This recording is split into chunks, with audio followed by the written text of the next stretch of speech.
I want to share with you a system I have on how you can actually create your big goals.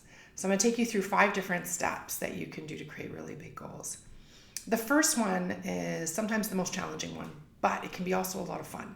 So what I want you to do is create your big goals with no limitations. Imagine you have 0 limitations, whether it's money, family, children, whatever it is, right? Just imagine there's no limitations, just for a short period of time.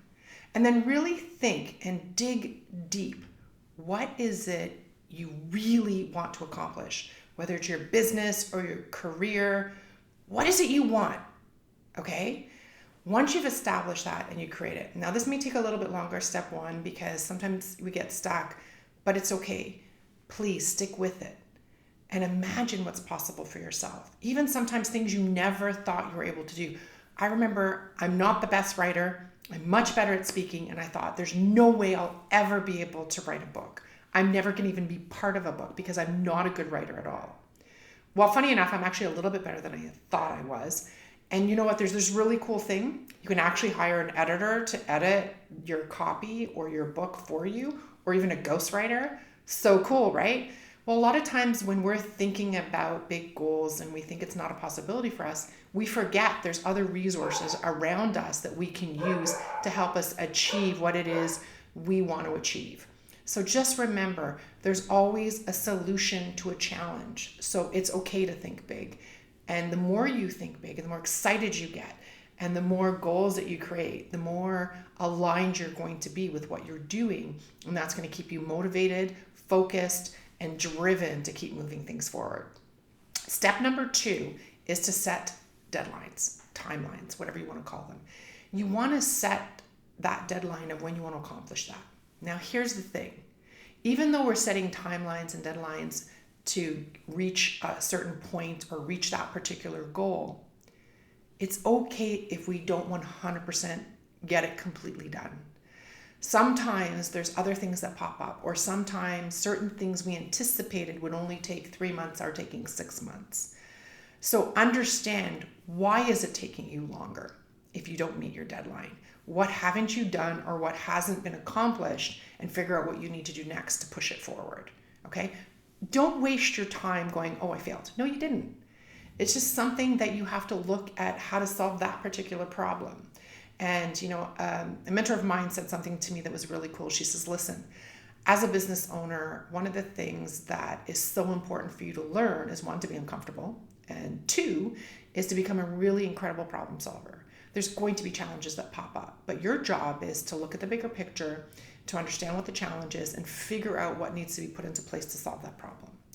It's a really cool skill to have. And when you look at it that way, instead of getting stressed out, it actually is a little more interesting, because I find if I'm solving someone else's problem, that's okay. It's when it's your own, we get a little overwhelmed. Here's the deal. You've got people around you. Ask for the right advice. She was my mentor. I went to her and I looked at solving problems differently ever since then. And that was 10 years ago. So it really does sometimes help to listen to what other people have to say in their experience. Okay, so number 3, massive action. You really want to take those bigger goals, break them down into smaller bite-sized pieces and smaller goals so that you can actually accomplish it. If you're trying to look at a big goal and trying to just make it happen, it's not going to work. And you're going to get more overwhelmed and you're going to get more frustrated, and it's just not going to work. So here's what I want you to do. Make a list of all the small little goals or tasks or action steps, whichever term you prefer. It really does mean all the same thing, of that big goal to make that big goal complete. And that could be number 1, number 2, number 3, whichever one you're working on at this time. Make a list of the smaller goals that you need to work on a regular basis. Now, keep in mind, you have a business, right? So you got to be able to fit them in and make the time for them. Number 4, take massive action, right? By setting up that by setting up that schedule of when you're going to work on stuff, and delegate whenever you can. Number 5 is to keep an open mind. Here's the thing. You don't have all the answers. I don't have all the answers. I don't think anybody has all the answers. So understand and be open to take feedback, to see what other people are doing. You're not copying when you see how somebody is doing something and it works, because they weren't the one that probably created it. The stuff that people are doing and creating nowadays stems from something else somebody did a long time ago. So understand that if you see a particular style or the way things are being done and it'll work for you, great. Don't copy the person exactly, but you can take the system or structure they're using. You can take how they're approaching it, maybe, if that helps you. I've done that with a lot of things, but I've changed it because it wasn't 100% me, or it wasn't exactly how I did things, but it allowed my mind to start thinking about approaching it in a different way. And the other thing is there's many people out there that have done what we're already doing. If they're in your network, talk to them.